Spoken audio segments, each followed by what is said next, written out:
What us as a group would like to see is more adults caring for the environment as us kids do. We also want to see adults pass on the determination to save the world to their children. We are the future, and the future is telling you to stop. Thank you for joining us, and remember, The eyes of the world are on you.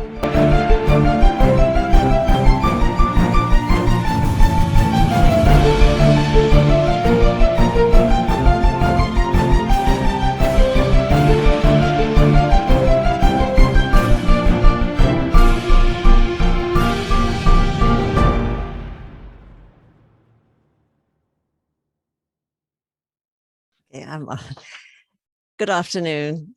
I'm Justine Silcock, Chair of the Archdiocesan Justice and Peace Commission, and I'd like to welcome you all to our memorial lecture.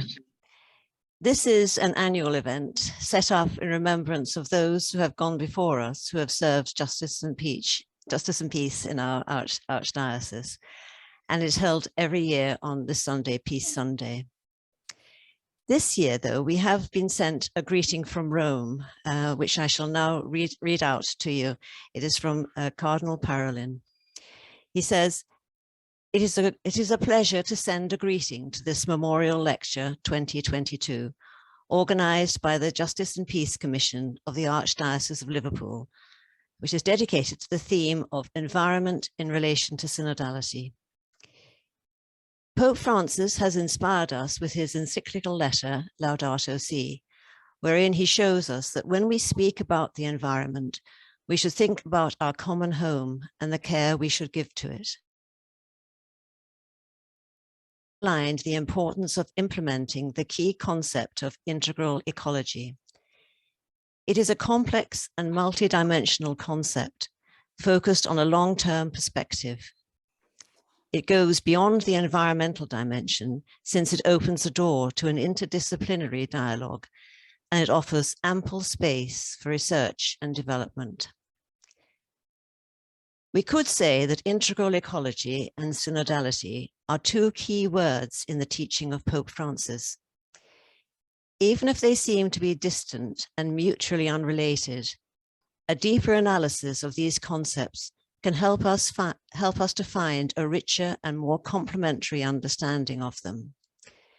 The notions of walking together and caring for each other. Furthermore, both refer to the need for a personal and social conversion on both the ecological and synodal levels. I'm grateful for the opportunity to share these brief reflections with you, and I offer my best wishes for the fruitfulness of your event. It is signed Pietro Cardinal Parolin, who's Secretary of State. So thank you very much for that. Archbishop Malcolm to open our event in prayer. Thank you very much indeed, Justine. So it's lovely to be with you all this afternoon, and we gather under the eyes of God our Father. In the name of the Father, and of the Son, and the Holy Spirit. Amen. So God, who show a Father's care for all, grant in your love that the members of the human race, in whom you have given a single origin, may form in peace a single family, and always be united by a fraternal spirit. And we make this prayer through Christ our Lord. Amen. Amen. Thank you, Archbishop. It now gives me great pleasure to introduce our speaker for today, Dr. Lorna Gold, a Scottish-Irish academic, climate campaigner, author and mother of 2 boys, who has over 2 decades experience of engaging faiths on environmental, climate and economic justice. She is currently Director of Movement Building at Faith Invest, and prior to that worked at a senior level in Trocaire, the official overseas development agency of the Catholic Church in Ireland. She's a leading voice on faith-consistent investing within the Catholic Church and supported the Irish Bishops' Conference to divest from fossil fuels in 2018. Lorna is also chair of the board of directors of the Laudato Si Movement, formerly the Global Catholic Climate Movement, a member of the Vatican's COVID Commission Economics Taskforce, and she lectures part-time in climate justice and social policy at Maynooth University in Ireland. Her newest publication, Climate Generation, Awaking Our Children's Future, tells her personal story of waking up to the ecological emergency as a mother, academic, and activist. She is deeply concerned about our children's future, and especially the impact of climate change, and believes there is no bigger question for citizens, parents, and grandparents today. So without more ado, I welcome you, Dr. Lorna Gold, and your lecture, Daring to Hope, Faith and the Struggle for Climate Justice.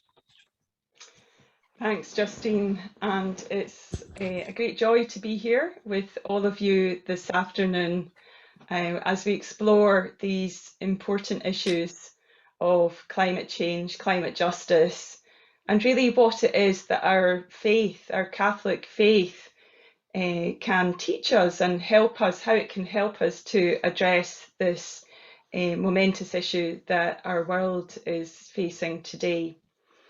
So I'm going to share my screen. I have some slides to help us to navigate this, this topic. I hope that you'll enjoy the talk and that we will have ample time afterwards to have a conversation, because I think conversation and dialogue on these issues is just as important as listening to people who have expertise of one sort or another. I think it's the dialogue, as Cardinal Parolin said there, the synodality, the opportunity to engage that is often lacking when it comes to talking about these issues. That said, I'm going to kind of talk us through a number of different take us through a few stages in talking about this issue of climate justice, climate change, and our response as faith communities. So this is just a quick overview so that you can tell where we are and you know when we're almost getting to the end of the talk. Always helpful. So I'm going to talk a little bit about what the science is saying to us. I'm not a climatologist, but I work very closely with a number of climatologists and follow the debates very, very closely on what the science is saying. And I think it's really important for us. It almost can't be stressed enough how we need to enter into the reality of the science. And it's one thing Pope Francis does very well in Laudato Si. He starts with the science and what are the facts of the situation. So this is the first kind of thing I'm going to touch on. Then I'm going to touch on what's the response. Some of this will be well known to some of you, and for others it might be a whole new kind of topic to explore. How are we responding as humanity, as a species, to this global threat? I'll then come on to talk about the role of faith communities in particular, and then our Catholic community, and then at the end kind of start to give some ideas to lead us into a discussion on where do we go, how do we start. Or I'm sure some of you I recognise some of the names, you're nowhere near the start, you're already well into this discussion, or well into the action part of it. So I just wanted to start with this, this kind of, it's quite a pretty pattern in some ways, but it's a pattern that has a very, very profound meaning. The pattern of blue, white and red stripes that you can see here is actually a depiction of the warming of the Earth over the past 200 years. And what the scientists are telling us, and this graph illustrates so clearly, is that the world is accelerating in its warming over the past 200 years, but particularly within the past 50 years. And in fact, just this week, a new report came out. There's always seems to be, these reports seem to be coming thick and fast now, but a new report came out which told us that the last 7 years since records began have been the warmest 7 years experienced by humanity in recent times. Just think about that. The last 7 years that we've lived through are the warmest years. I think we can say anecdotally, we kind of have a sense of that, but to hear the climatologists say that that is verified by the science is something we need to really sit up and pay attention to. The other key fact is that we know that the Earth has warmed approximately by 1.2 degrees Celsius since pre-industrial times. And that's a verified fact. How it will warm in the future and how the acceleration of that warming will happen is about predictions, is about scientific modelling. But what we do know is that since pre-industrial times, the Earth's average temperature has warmed by 1.2 degrees Celsius. That might not sound like an awful lot, but as we'll see in terms of the balance of the Earth's systems, it has already been enough to start to trigger some really concerning shifts in terms of the major systems of the Earth's ocean currents, the Earth's weather patterns. This is another graph, and believe me, there won't be many graphs in this. The graphs are all at the start, and then we move on to other stuff. But just to kind of ground ourselves in this climate crisis that we're facing. This is a graph of annual CO2 emissions, cumulative emissions, as a world. And I think it's self-explanatory. It shows that it's often depicted as a hockey stick, but this just goes from 1750, the kind of start of the Industrial Revolution. And what is really, really clear from this is that in the second half of the 20th century, and in fact the start of the 21st century, we have been experiencing an acceleration of the Earth's greenhouse gas emissions. And we largely know why that's happening. I probably don't need to explain to you, but just to be absolutely clear, that we know that this acceleration of emissions is due to anthropogenic activities. It's caused by humans burning fossil fuel, cement production, other human activities that have caused the rise in CO2 emissions, industrialised agriculture being another major source of emissions, the rise in transportation linked to fossil fuel consumption. You'll see there the end, the last the little dot there, the last year, and I'm sure we can all say, well, that's the pandemic, obviously. The pandemic led to the largest single decrease in global emissions since this graph was started. But sadly, that's not something that we can see being sustained into the future. There was the lockdowns were not something, as we know, that can continue forever, and there hasn't been any structural shifts in the meantime which enable that to kind of continue now into the future. And this is perhaps, in my view, the most scary graph of all when you talk about climate change, because this is a graph of let's say the reduction in emissions that's required in order to halt the growth in global temperatures, halt the emissions, and thus halt the damage that will be caused by the rise in global temperatures. And you might think, God, it's a cliff edge. And you're absolutely right.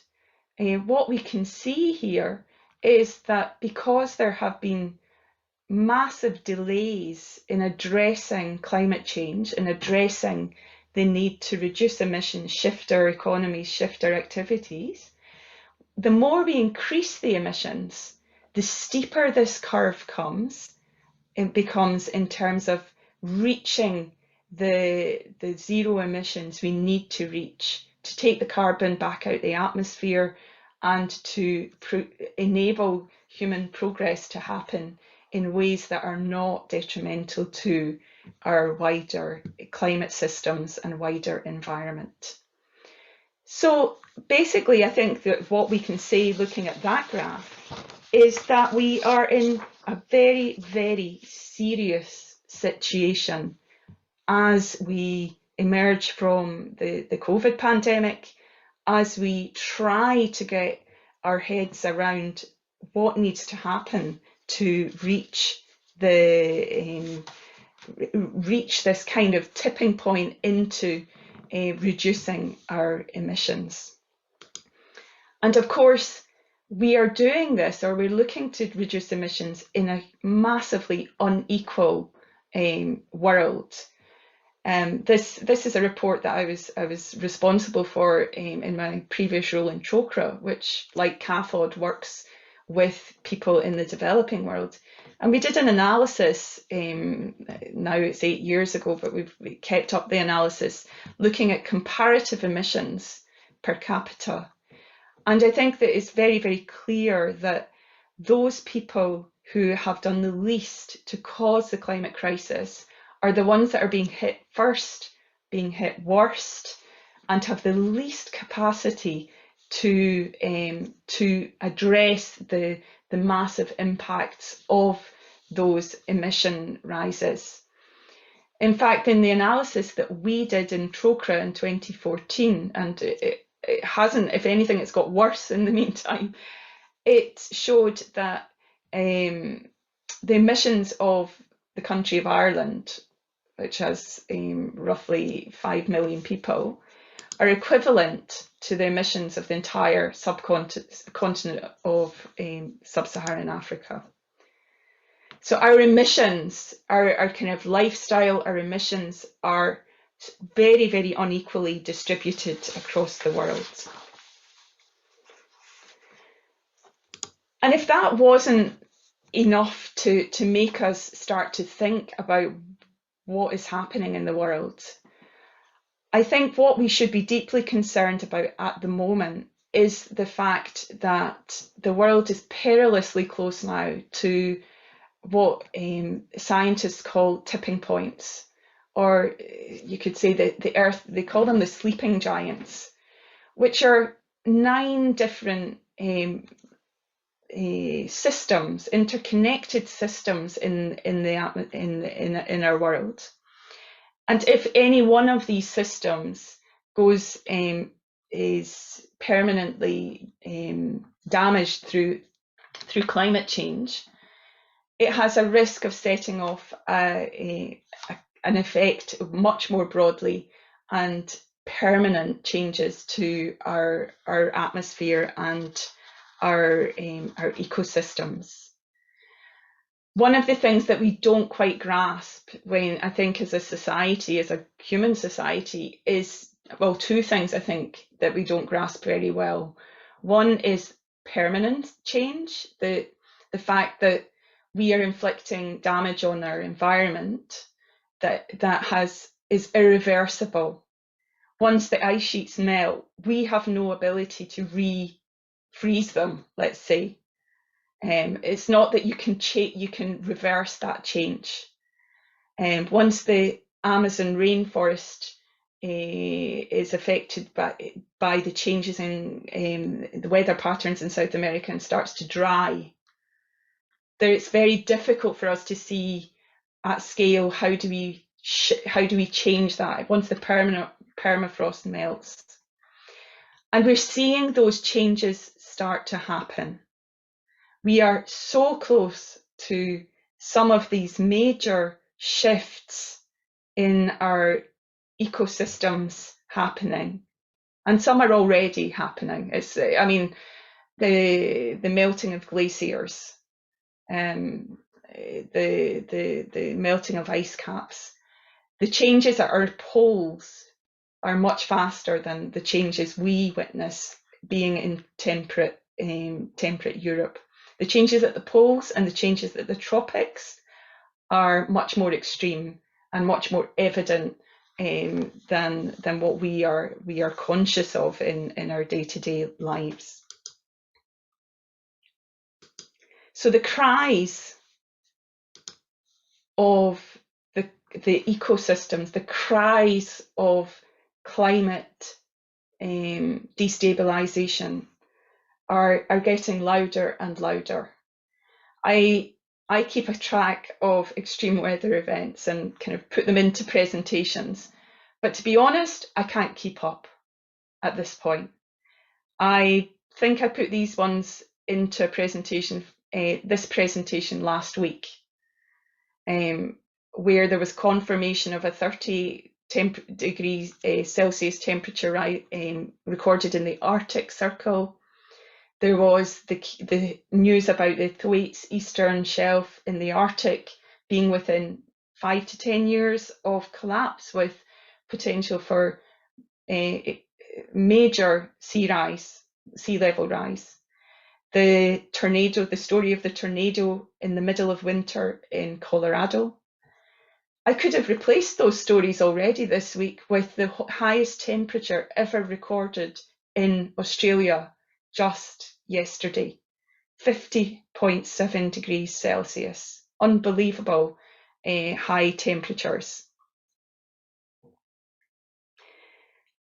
So we can see around us, if we take the time like you are this afternoon, to stop and pause, that the situation in relation to climate change is extreme. And quite frankly, from my point of view, it's heartbreaking, it's devastating. And I think we are right to feel those emotions as we look at these graphs, because as parents, as grandparents, as aunts, as uncles, as teachers, as priests, as religious, anybody who has a stake in our future, our children's future, should be rightly horrified at where we've got to in terms of how close we are to the kinds of permanent climate destruction and damage. And it was that sense of emotion and that sense of really wanting to be able to express the kind of the science, but also the kind of where do we fit within all of this as parents, as people concerned with the future, that led me a few years ago to write down my story as Climate Generation: Awakening to Our Children's Future. And often this science can seem overwhelming. And I'll show you one little graph that I think to me it might seem a little bit childish, but it actually was written by me in trying to absorb for myself where we are at with the climate crisis today as parents. And this is my little graph of the rising global emissions and where I fit into the picture. And I think each of you could probably put yourself in that picture as well. And where this might seem a little bit, let's say, alarmist, or it could seem quite kind of simplistic, I'm very much told by my climatologist scientist, that it's fairly accurate. And what I tried to do in this is really to capture the human. Because the reality is we're all in the red car. And currently, as an Earth, we're en route probably to the very, very scary zone of 2 to 3, between around 3 degrees of warming. And for people who live in low-lying areas, even 2 degrees of warming is a terrible, terrible place to go. In fact, even 1 degree of warming is not a good outcome. 1.5 degrees of warming is not a good outcome for those who are living for the Earth. But where we can aspire to reach at this point is 1.5. We've already warmed the Earth by 1.2. And funny, when I drew this as the science report, the UN report was coming out a couple of years ago, it was before Greta Thunberg stepped out on the streets. But there was myself and my 2 little boys and everybody else behind saying, pull hard. We need to almost all together do everything we can to pull that graph away down from what I call Armageddon, pull it down towards what is the safe enough climate, towards an outcome that is livable and where we can all we can hope for a livable future and a livable planet for our children. So where are we at with the let's say the what the scientists are, or how is humanity responding to this crisis?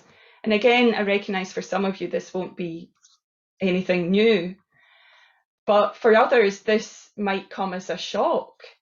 That in the time, so you would be aware, everybody I think in the UK is aware, COP26 happened in Glasgow last year. There was tens of thousands of officials came to Glasgow. Lots of people came to protest. All the world leaders came. And COP26 stands for the 26th meeting of the Conference of Parties. And that Conference of Parties of the UN Climate Convention Framework started in 1992, originated in 1992, kicked off then in 1993. So we've been talking and trying to solve the crisis via the global talks for 40 years, basically, 30 years, beg my pardon, since the early 1990s. And in that time, if you recall that previous graph of emissions have more than doubled. That is not a good place to be in. That whilst governments have kept talking, the emissions have continued to grow and in fact have increased. And yet again in Glasgow, we saw that despite all the various commitments made, despite the immense public pressure, there was not enough. These global talks are not delivering what we need in the timeframes that are required. Because that's the other thing that people don't often realise in relation to climate change. We are against the clock, that there is a defined time frame now in terms of making sure that we do not breach the emissions, which will then have a knock-on effect in terms of global temperatures. Where we are not delivering is really in terms of twofold. The scale of emissions reductions is not happening quick enough, but also in terms of the ability to help the poorest countries deal with the costs of climate change. There is nowhere near the level of generosity, or I don't know if generosity is the right word, but the level of commitment to helping developing countries, very poor countries, leapfrog some of the dirty stages of development and to become to develop in ways that are carbon neutral or low carbon. The reason behind this, I mean, there's many reasons why the climate negotiations are failing, have been failing, and also many reasons why we have failed to grasp this problem. But one of the most important ones is that we have not faced head on until relatively recently the fact that it is the burning of fossil fuels that is causing climate change. That has been an uncomfortable fact for us to face as a society, a global society. And it's one that has led to, let's say, the international agreements skirting round the edges, but never actually tackling the core issue. Of course, our economic model, our lifestyles based around waste, continuous growth, and then at the very heart of that, industrial carbon pollution being caused primarily by the burning of fossil fuels. And in fact, there is ample evidence of this when you look at the climate negotiations. Climate negotiations many times have even been sponsored by fossil fuel companies, which is quite horrifying in many ways. And not only sponsored by them, that access that those companies have then has an effect on the actual outcomes of the negotiations. The fact that the Paris Agreement in 2015, which was hailed as the major agreement that's going to solve climate change, doesn't even use the word fossil fuels. Fossil fuels aren't even mentioned in it. How can you tackle the problem if you don't even mention the problem in the treaty that is meant to resolve the situation? The good news is that we are standing now at a very, very important tipping point, especially as we're emerging from the pandemic. It's not all bad news in terms of climate change. COP26, whilst it was hugely inadequate in delivering the change we need, highlighted the fact that the levers of change are not just the kind of national governments. There are many other levers of change happening, and the level of consciousness within society around climate change is growing year on year. Thanks also mainly to the efforts of the likes of the youth climate strikers, Greta Thunberg, the Extinction Rebellion. People are mobilising around this issue. And not only mobilising around the issue, but the solutions to this massive issue are readily available now. Those solutions ranging from what we see on the slide now, conceptual understanding of the need for society to shift its models to live within a livable space, the work of the wonderful Kate Raworth, an English economist who coined this phrase donut economics, and really shifting the paradigm on economics. But also we are seeing massive shifts in terms of the models or the practical solutions to climate change. Nature-based solutions, clean energy, circular economy, conscious consumption. These things are, in a sense, accelerating in terms of public awareness, understanding, policy development, just as the tipping points, let's say, in terms of the climate crisis are also rearing their head. So in a sense, where I see us in terms of the climate crisis right now is in an incredibly dynamic time, almost a time of great worry and concern, and in some respects almost despair when you look at the hard science, but at the same time a time of great hope, and because of the nature of the solutions that are on the table, the availability of technology, the way the price of those technologies is decreasing, and the way that many people coming out of the pandemic are reevaluating their lifestyles, reevaluating their connection to their local environment, and a generation emerging which put a greater value on those kinds of clean energy solutions that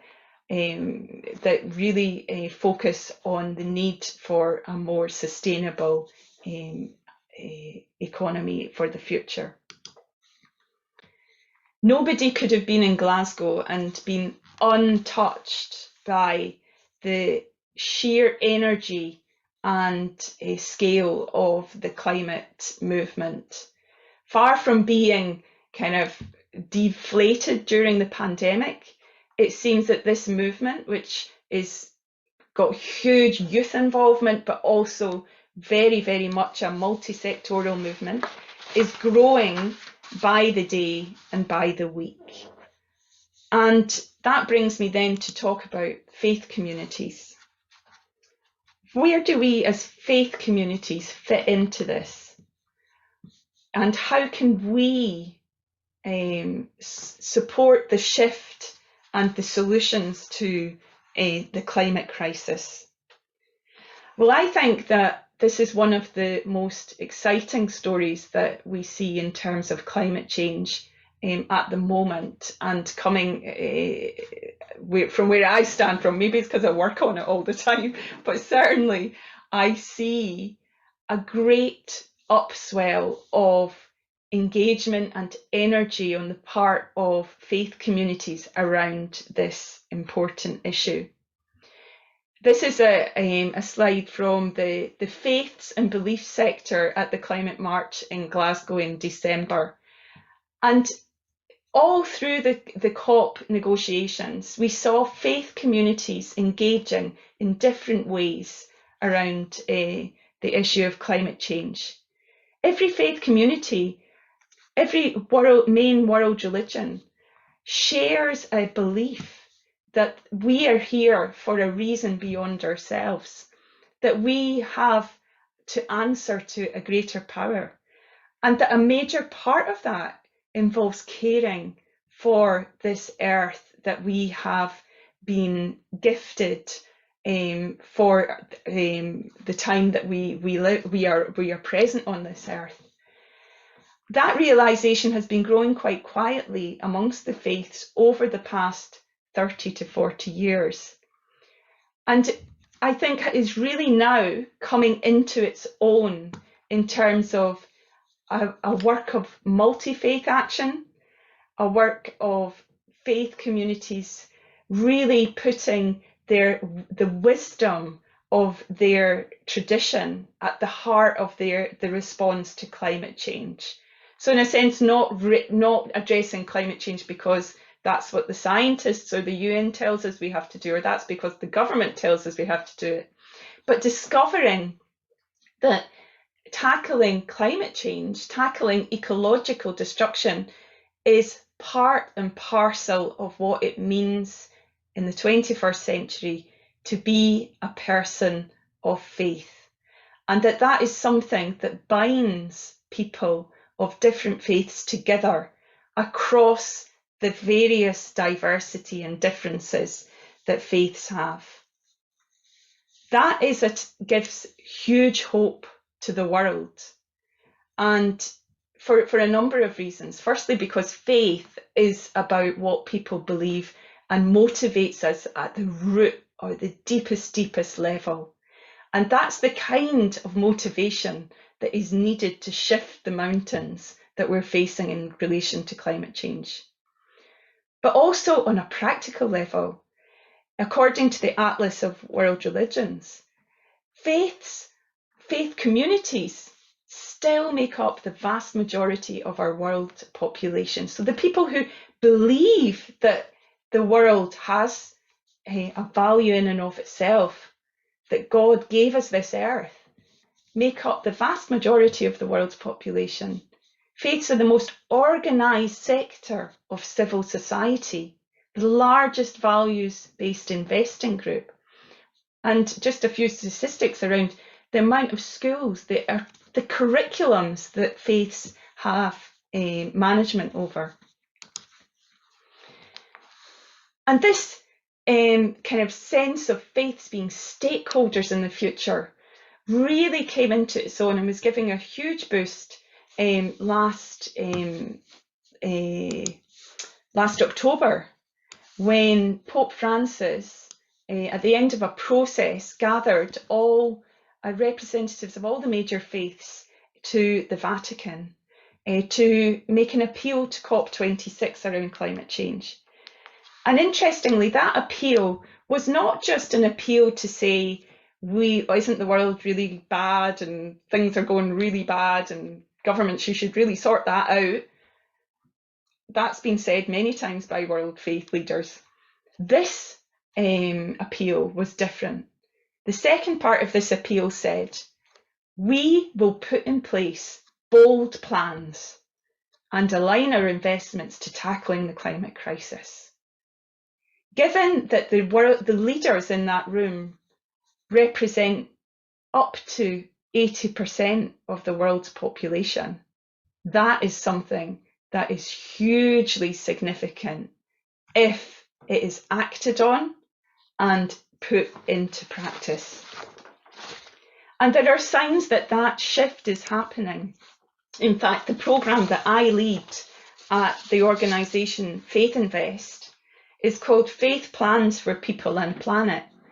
And the purpose of the Faith Plans is to do exactly what was announced on the 4th of October, to support faith communities of all faiths, to set out what they are going to do in the next 7 years to address the climate crisis and the broader ecological crisis. And already we have many, many significant partners who've agreed to work with us in order to turn this idea of bold plans into a reality. And already over 100 faith communities of major significance have committed to producing plans within the next 6 months that will set out what they will do until the end of the decade. Faith communities, as I said, were very, very active at COP26 and really engaging faith leaders and people in helping in so many ways to raise the bar and momentum around the climate crisis. And I guess following in the footsteps of the likes of Desmond Tutu, calling out the very, very significant role of the fossil fuel industry and not shying away from speaking truth to power. Of course, Pope Francis has been at the forefront of all of this. And I think that this new revival in the environmental action of faiths would not have come about without the leadership of Pope Francis in Laudato Si. And I'm sure all of you have studied it and read it. And if you haven't, I would highly recommend it. It's one of the most important documents written in recent years, not only for Catholics, but in terms of a state of the analysis of what is happening on our planet. It's remarkable that this little book has become an international bestseller. It has been turned into all different kinds of resources. And please God, this year, the plan is that there will be a movie released to help to engage even more people in the message of Laudato Si. And what does Laudato Si say to us essentially? I've kind of captured it in 2 slides that really kind of speak to me as a Catholic. The first thing, that our vocation to be protectors of God's handiwork is an essential part of a life of virtue. It's not an optional or a secondary aspect of our Christian experience. This may seem self-evident to some people, but that is a revolution in our communities. That is a revolution in our thinking as Catholics. That our life of virtue, our life of holiness is wrapped up, let's say, in how we engage and treat and protect God's handiwork in creation. It is truly, truly wonderful to see that embraced by the magisterium of the Church.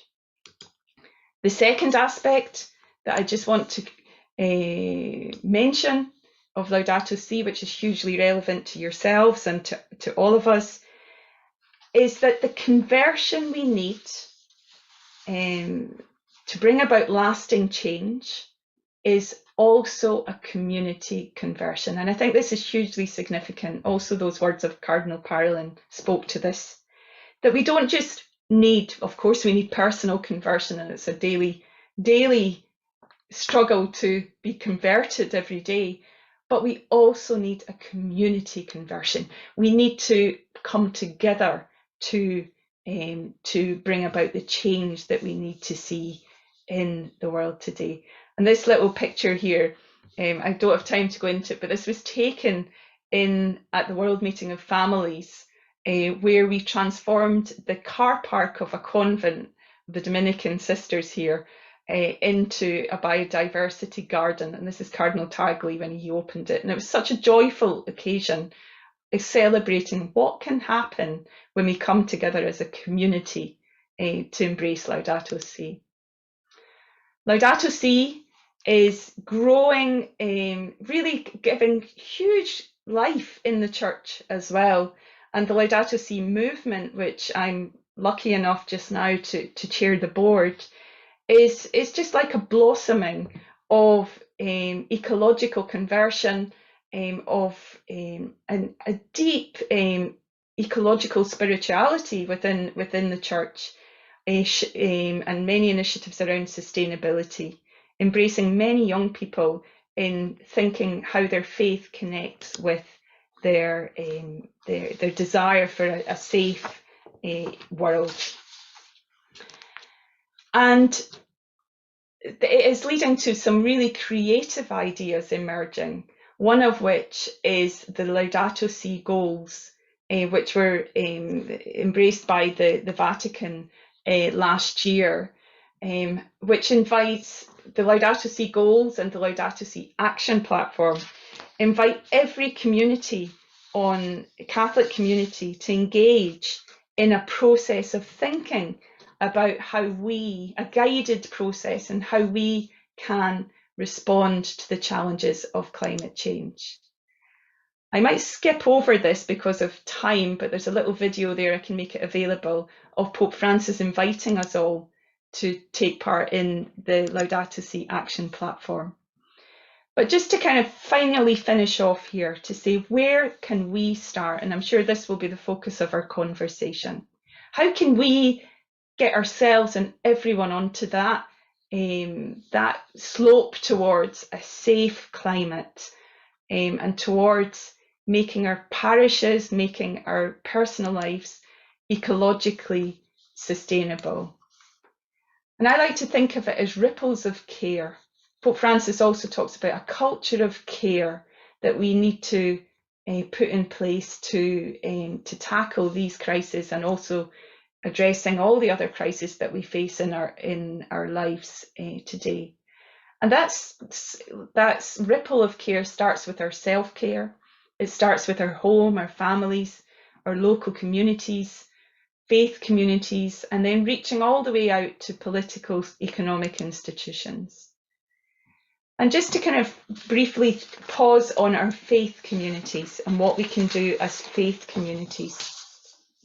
I think for us, one of the most important things that we can all do as faith communities is engage deeply with the teaching of Pope Francis on Laudato Si, and engage with those groups locally and internationally that are really building momentum around Laudato Si. So ways you can do that are through starting a Laudato Si circle, a reading group in your parish, or joining an online one. You can sign up as a family or a parish or a diocese to the Laudato Si action platform, and create one of those faith plans, which will be part of this bigger faith-wide initiative. Plan out local actions with others to start a sustainability journey. and then joining in the season of creation this September. And then, of course, there are many opportunities to raise our voices together based on this kind of culture of care, but voting for politicians that amplify and exemplify care for creation, generating dialogue around this care for creation, and using our consumer and investor power to vote with our wallets and divesting from fossil fuels. So I wanted to end with a poem that is one of my favourites and has helped me through this thinking about climate change.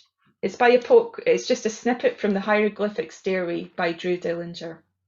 Because Pope Francis always said to us at the end of the day, we have to reflect ourselves on the world that we are leaving to our children. It's 3:23 in the morning and I'm awake because my great-great-grandchildren won't let me sleep. My great-great-grandchildren ask me in dreams, what did you do when the planet was plundered? What did you do when the earth was unraveling? Surely you did something when the seasons started failing, as the mammals, reptiles and birds were all dying. Did you fill the streets with protest when democracy was stolen? What did you do once you knew? Thank you very much.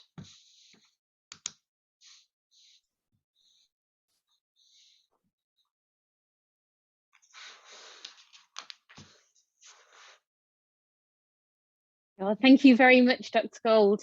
I sort of felt the need for a pause there, almost. I'm still not used to being on Zoom and not having the round of applause afterwards, which I'm sure is echoing from all of the different homes who were tuned into this today. I found though the statistics that you spoke about at the start still very stark and very sobering, despite how often we hear those or you know, similar to those.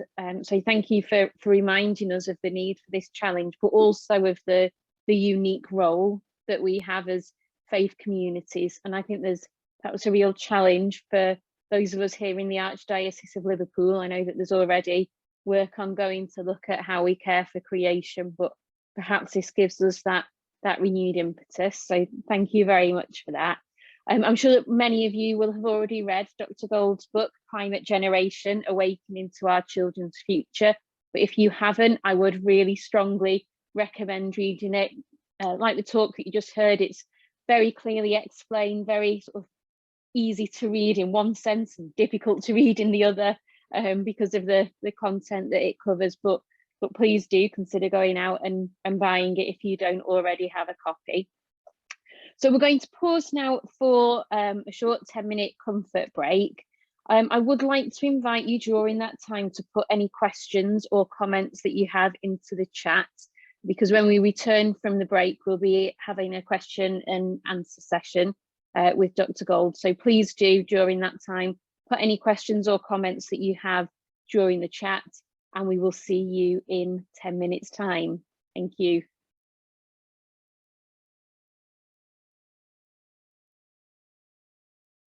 I'd like to introduce you now to Jenny and Nadine, who are going to do the question and answer session. Thank you. Good afternoon, everybody. I'm going to actually merge two questions into one here. So we have a question from Susan O'Halloran and also from Sister Mary Ann, which are very similar, which basically amounts to that it seems very difficult to get people interested in the issue of climate change, at least at parish level. I'd be very grateful to hear other people's ideas about what might be more effective. Okay, do you want me to take that then, to start with that one? Yes, please. Yeah. Yeah, I think the challenge is really when we call this climate change often, when we kind of go in and say, okay, now we're going to work on climate change, because a lot of people, I think, wouldn't have the context of why that's relevant to a faith community. And also, I guess there's a sense that like there's lots of other groups involved in climate change, and some people might not think that's their thing, you know.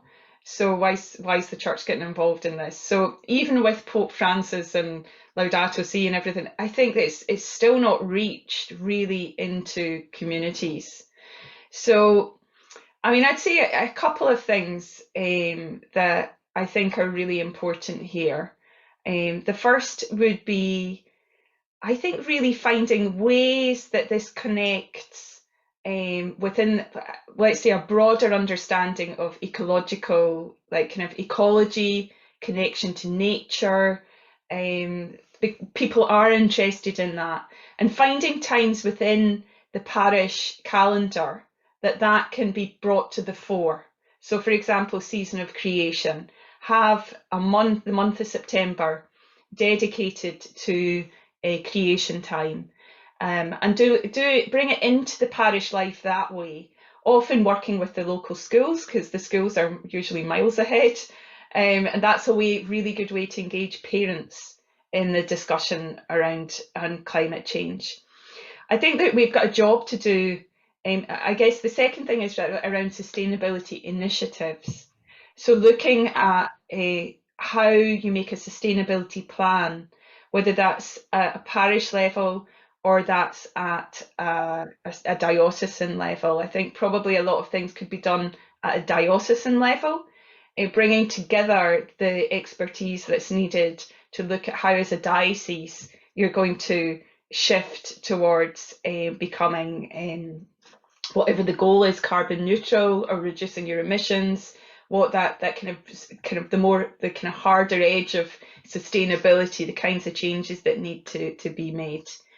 But I think beyond that, there is a real job to do within our own, within the Catholic Church, in terms of liturgy.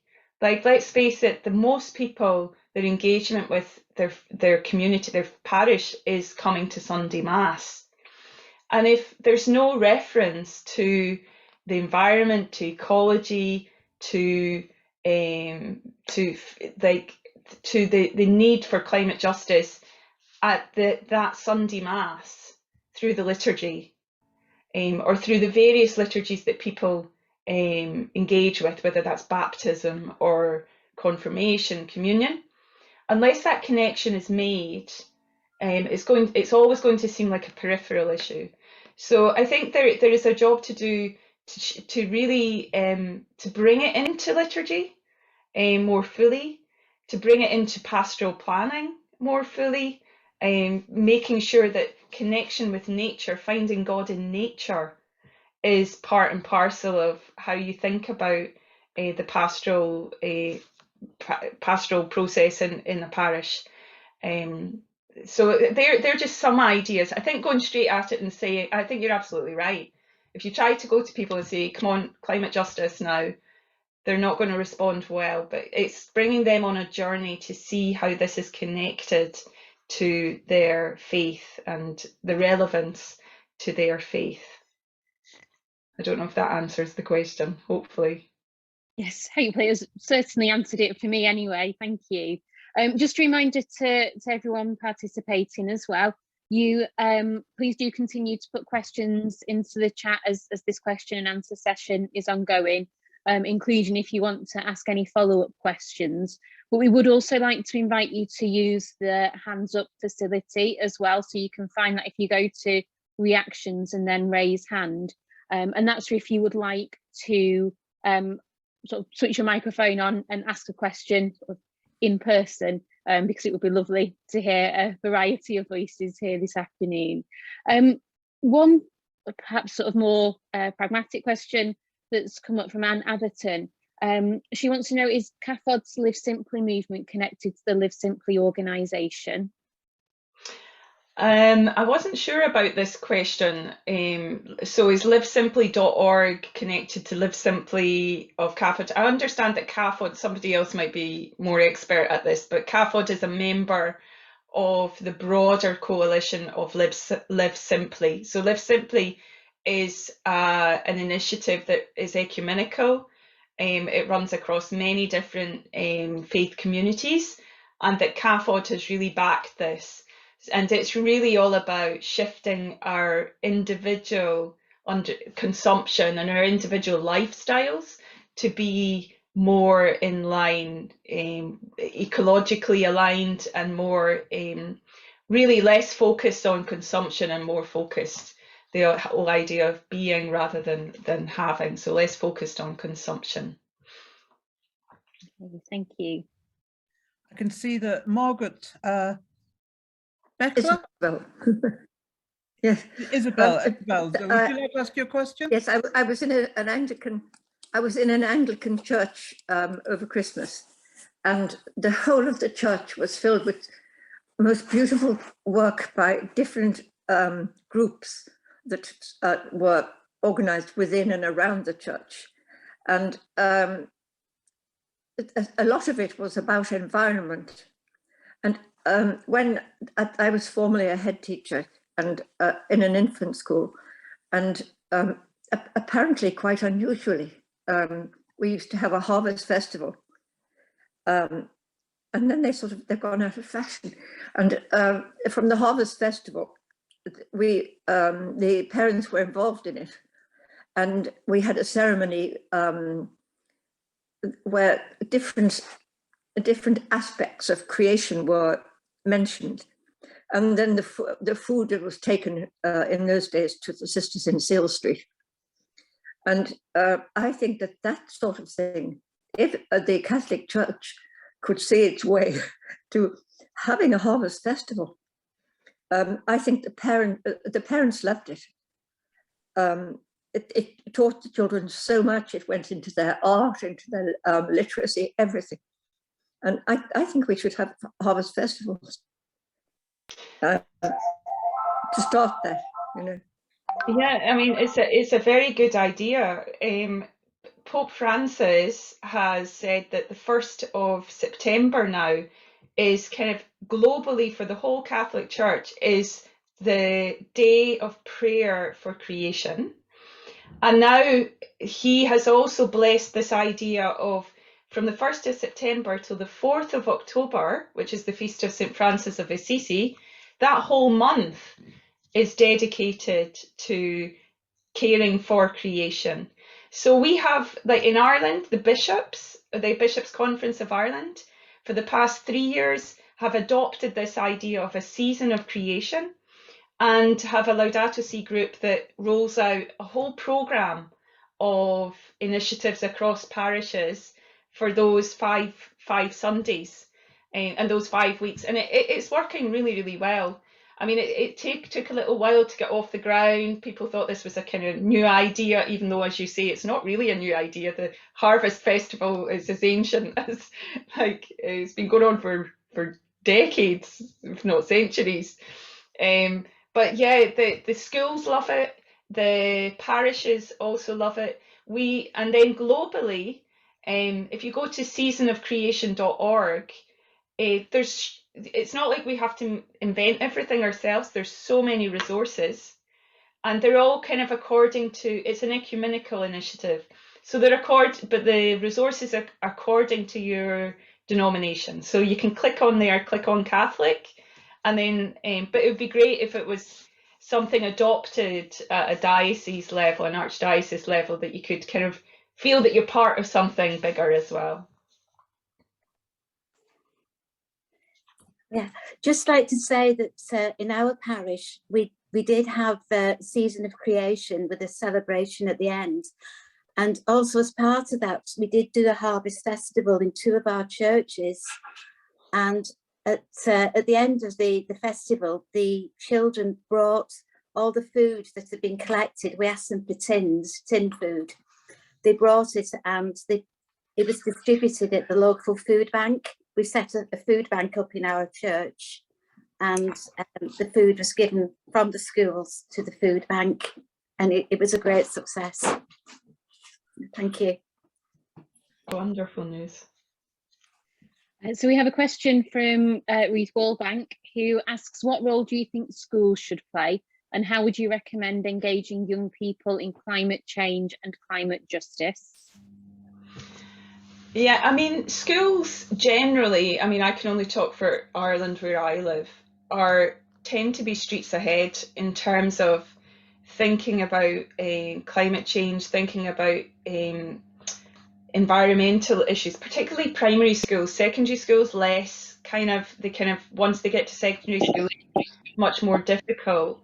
But I think that primary schools, there's a real opportunity to engage Catholic primary schools around formation for First Communion, formation for confirmation, engaging the school at certain times of the year, for example, around season of creation, in working in partnership with the local parish around different initiatives, because the situation we're facing today is that often an 8-year-old is more informed about the climate crisis than a lot of maybe 6 to 8-year-olds. Not for any kind of fault really, but the fact that climate science and the situation of climate change is taught in schools as science. It's not really taught as a theory now, it's taught. So you have this generation coming up that are extremely well informed about the science. It's one of the reasons we see the climate strikes like taking off with such kind of energy, because they really they understand the urgency and the kind of science of it. So when we talk about engaging young people, I think one of the things is to allow young people the space to come into the parish, whether that's with their ideas on what the parish could do around sustainability, giving them a platform to talk to the older generation. There's a real risk, I feel, at this point that the kind of climate strikes remains a youth organised, kind of youth-led movement. The climate and the kind of older people can kind of sit back, whereas I think faith communities are intergenerational by that's the nature of our faith communities, our parishes. If we can find a way to engage young people in being at the forefront of this, in putting their ideas forward, it would also be a real step towards synodality and opening up the parish kind of structures to young people and to what they need and what they want from their local parish.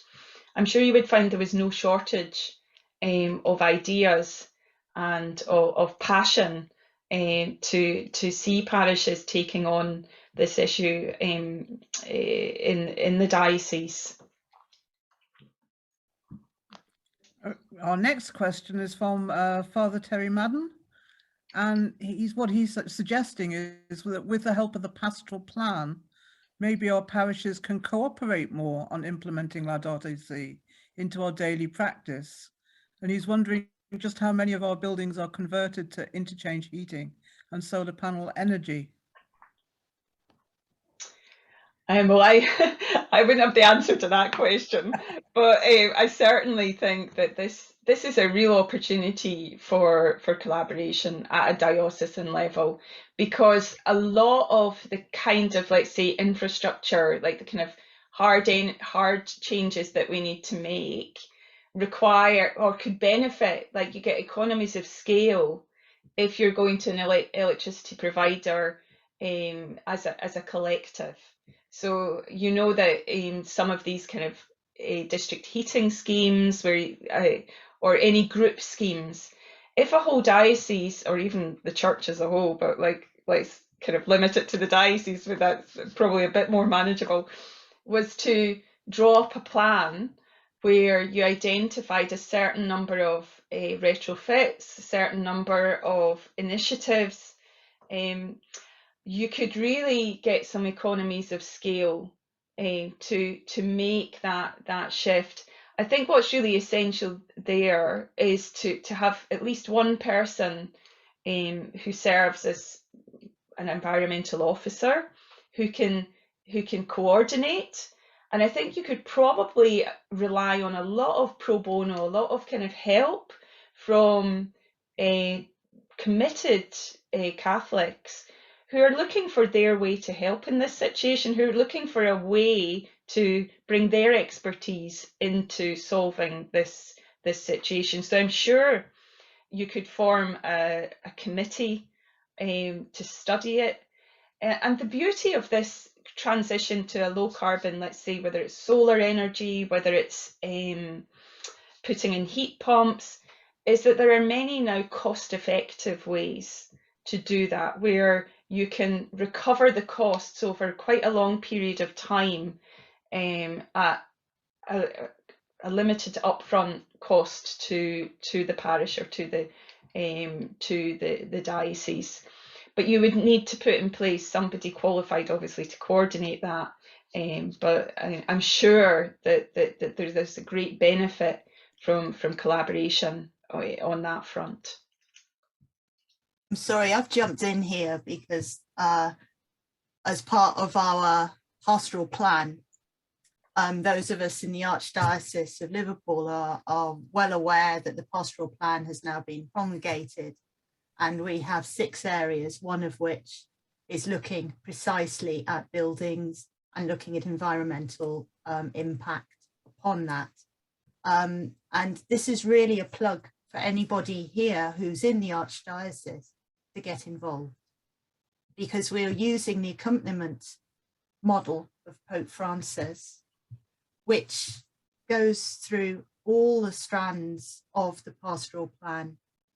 And area 4, which is looking at property, how we're using it, its environmental sustainability, as well as looking at structures of governance. So we're looking at deanery synodal structures here. This is the chance for people like yourselves to really plug into that, to offer your services, to get involved in this synodal structure of the deanery, to work in what we're going to be forming as families of parishes, so sharing resources. So we are beginning our steps on a lot of what Lorna was saying. I was thinking, can we poach you, please? Because this is precisely what we're going to be heading for. There is an environmental task group as well. So, but we do need everyone to get on board with this as well. So if you do see things that invite you to, for instance, an accompaniment day, which will be the 19th or 20th of March, please take that opportunity to take part. It'll be in person or I think on Zoom. So this is our chance. This is our chance to shape the future of the Archdiocese. Archbishop Malcolm has given us this chance. So let's make the most of it and let's come together ecumenically into faith. This is it. So I'm going to now disappear again, and thank you for allowing me a little time. And speaking of Archbishop Malcolm, he's been patiently waiting with his hand up, so I'll just bring him in now as well. Well, hello again. And just briefly, you might be interested to know that that the fuel that we use, electricity and gas, which we buy through the Interdiocesan Fuel Management Scheme, is almost all renewable. All our electricity comes from renewable sources, and 80% of our gas comes from it's from the waste products of the Hendricks Gin factory in Edinburgh.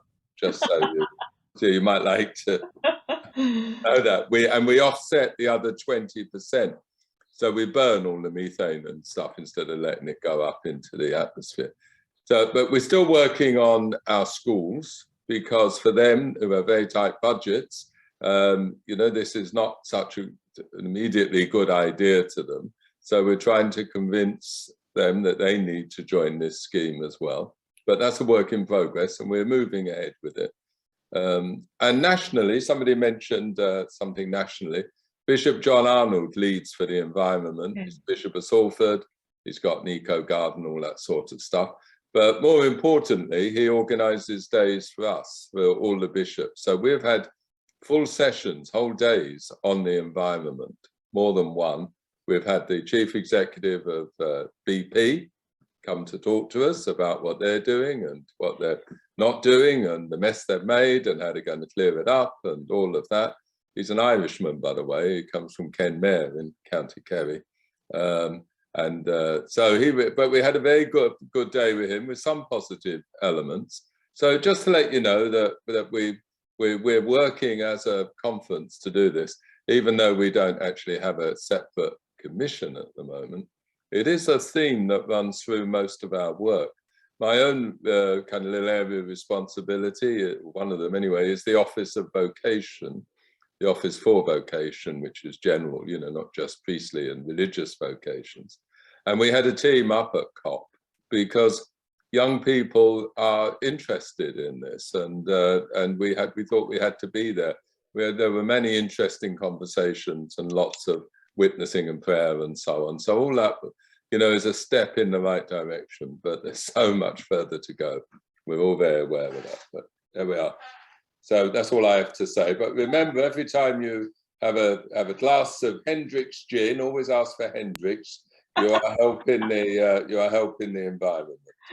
Oh. Well, I may be the token heretic here, but I'm a great believer in always allowing the Archbishop to have the last word. Even if it became something of an advert. Hendrick, I think he's being sponsored by Hendrick's Gin. Well, thank you very much, Dr. Gold, for taking part in that question and answer session. I think it's been really valuable and given us perhaps lots of actions to go away with.